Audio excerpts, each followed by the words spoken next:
I want to become a സ്വഹാബി. ഞാൻ ആഗ്രഹിക്കുന്നത് ഒരു സ്വഹാബിയാവാനാണ്. ടീച്ചർ ചോദിച്ചു, ഹു ഈസ് എ സ്വഹാബി? മോനെ, ആരാ ഒരു സ്വഹാബി? എനിക്കറിയില്ലല്ലോ, ഞാൻ ആദ്യമായിട്ട് കേൾക്കുകയാണല്ലോ.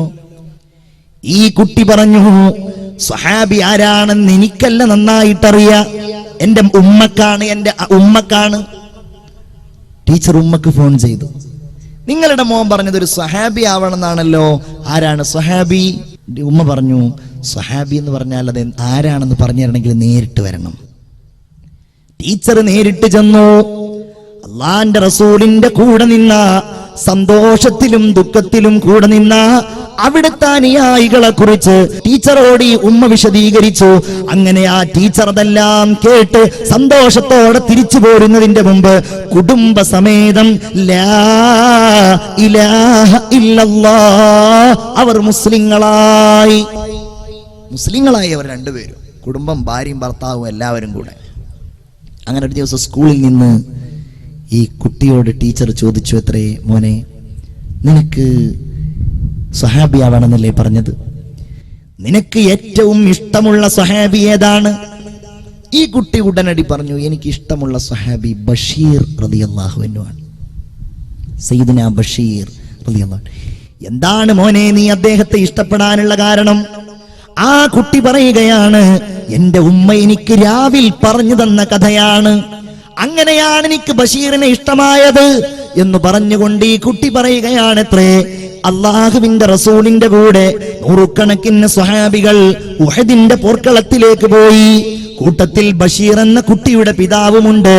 ഈ കുട്ടിയുണ്ടല്ലോ, യുദ്ധം കഴിഞ്ഞ് മ്ലാനവദനരായി തിരിച്ചു വരുന്ന നബിയെയും സ്വഹാബികളെയും ഇങ്ങനെ കാത്തു നിൽക്കുകയാണ്. ഓരോരുത്തർ വന്നു. അവർക്കിടയിൽ മുഹമ്മദ് മുസ്തഫ സല്ലല്ലാഹു അലൈഹി വസല്ലമയും വന്നു.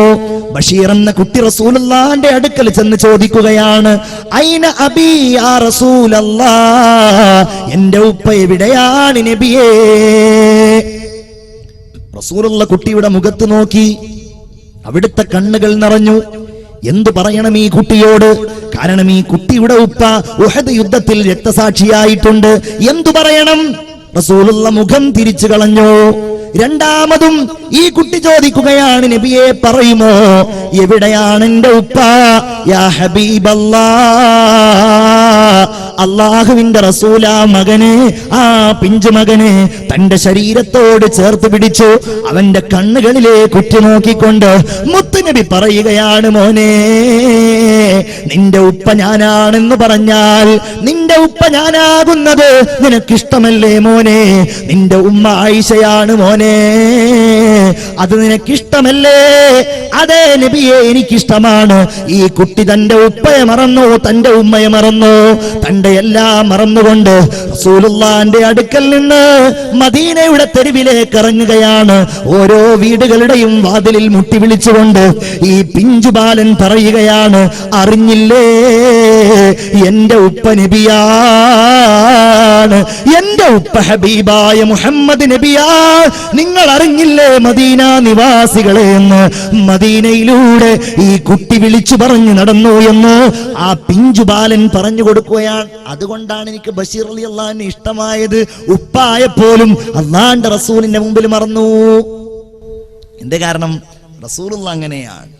അന വകാഫിലുൽ യതീമി ഫിൽ ജന്നതി ഹാകദാ, ഞാനും അനാഥനും സ്വർഗത്തിൽ ഇങ്ങനെയാണ്. ഒന്ന് രണ്ട് കാര്യങ്ങൾ. അനാഥ അത് പറഞ്ഞാൽ തീരുവില്ല. അവരോട് നമ്മൾ പലപ്പോഴും വൈകാരികമായി പ്രതികരിക്കാറില്ല. നമ്മൾ നമ്മളുടെ സ്നേഹവും കാരുണ്യവും അല്ലേ, അവൻ്റെ ആ കണ്ണുനീർ, അതാണ് കാരുണ്യമാണ് കരണീയം എന്നുള്ള വിഷയം കൊണ്ട് നമ്മൾ ഉദ്ദേശിച്ചത്. എല്ലാവരോടും കാരുണ്യം കാണിക്കുക, പാവങ്ങളോട്, അനാഥരോട് അല്ലേ. ഒരു ദിവസം ഒരു 11 മണി സമയത്ത് ഉച്ചക്ക് എന്റെ സ്ഥാപനത്തിലെ ചാമക്കാലയിലെ നെഹ്ജുർ റഷാദിലേക്ക് എന്നെ ഫോൺ ചെയ്യുകയാണ്. എനിക്ക് വളരെ വേണ്ടപ്പെട്ട ഒരു കുട്ടിയുടെ വീട്ടിൽ നിന്ന്, 2ാം ക്ലാസ്സിലോ 3ാം ക്ലാസ്സിലോ പഠിക്കുന്ന ഒരു കുട്ടിയുടെ വീട്ടിൽ നിന്ന് വിളിക്കുകയാണ് എന്നെ. ഉസ്താദേ, ഇന്ന കുട്ടിയുടെ വാപ്പ മരിച്ചിട്ടുണ്ട്. പടച്ചവനെ, ഞാൻ വല്ലാതെ പേടിച്ചുപോയി. ചെറിയ കുട്ടിയാണ്. 7 കിലോമീറ്റർ അപ്പുറത്തുള്ള അവന്റെ വീട്ടിലേക്ക് പോകണം.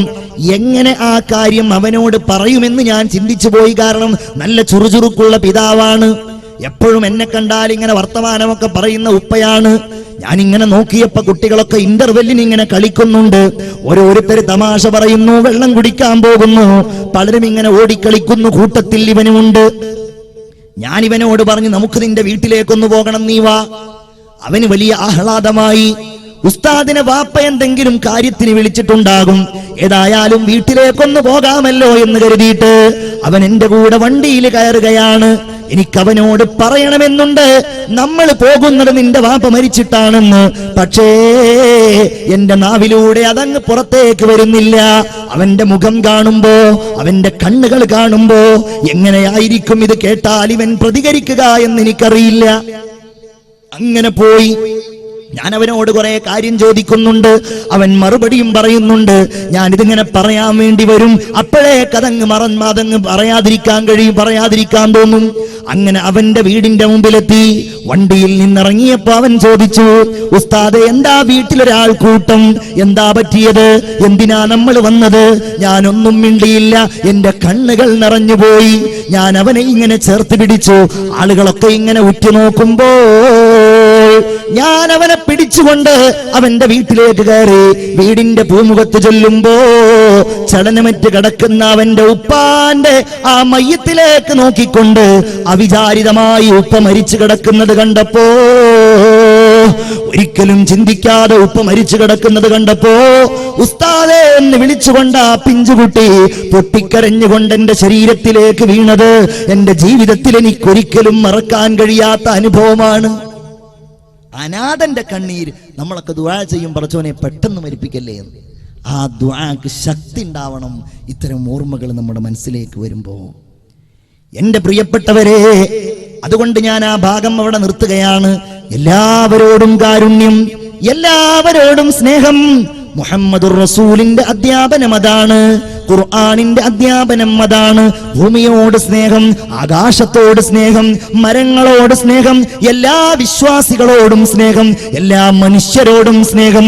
കാരുണ്യം നഷ്ടപ്പെടുന്ന ലോകമേ, തലയറുക്കാൻ മടിക്കാത്ത ലോകമേ, ആരോപണങ്ങൾ ഉന്നയിക്കാൻ മടിക്കാത്ത ലോകമേ, കാരുണ്യത്തിലേക്ക് തിരിച്ചു വരിക. ഇസ്ലാം കാരുണ്യമാണ്, മതം കാരുണ്യമാണ്, എല്ലാം കാരുണ്യമാണ്.